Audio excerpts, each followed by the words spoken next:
Hey everybody, you're playing Remnant 2. Let's take a look at these pods in the Narude world. So if you've stumbled upon these pods, I'm going to tell you what they're used for and all of the items that you can collect as a result of activating them. Okay, so if you stumble upon these things, that will be an indication that there are more in the area. It's typically in these wide open spaces in the Narude world.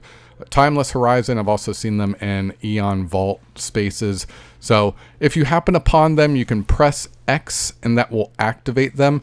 It's going to trigger a beacon that's going to give off a beeping sound. Okay, so if you've already activated it and you can't activate it again, it should be beeping for you.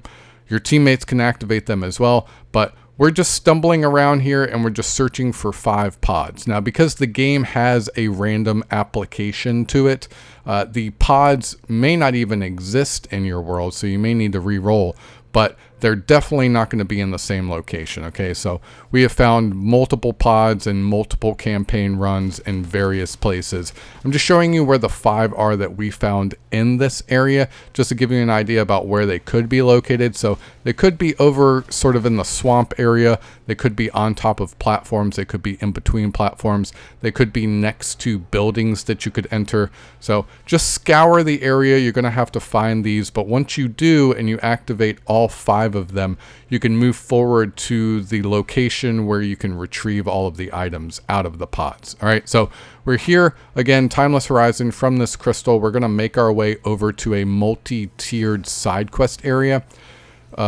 Just to reiterate for a 4th time, because the game is random, this location may not exist for you in this specific area from the crystal to this space, but what you're looking for again is a multi-tiered, multi-level side quest area with an elevator that you can go down. All right, so we're here at the elevator. We're just going to speed up here because we had to take out some enemies while we waited for the elevator. There will be some enemies around up top and definitely enemies down in the bottom.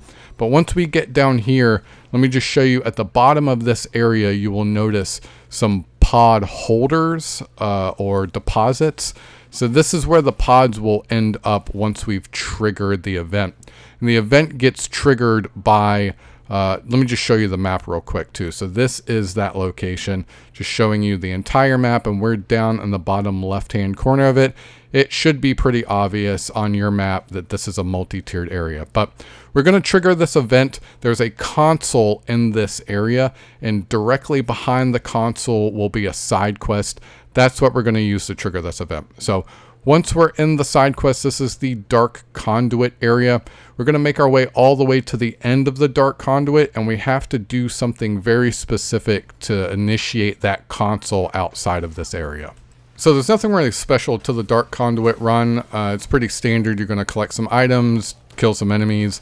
But once you're done with all of that, at the end of the dark conduit run, there will be a room with a fuse inside of it. All right, so once you get to the end, you should stumble upon this room here. There's a fuse that you need to interact with, so you can shove it back inside its compartment. The door will close. It'll tell you you have completed the quest, and now we're done with the dark conduit. We can go back out to the console that we need.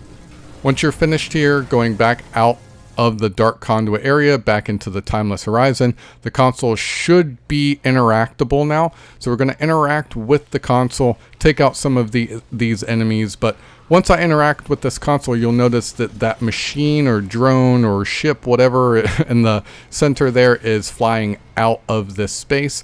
It's going to return with one of the pods. So what it's doing now is you've activated all the pod beacons. It's going around collecting the pods based off of the beacons that you've activated. So theoretically, you could do this without having gotten all 5 pods.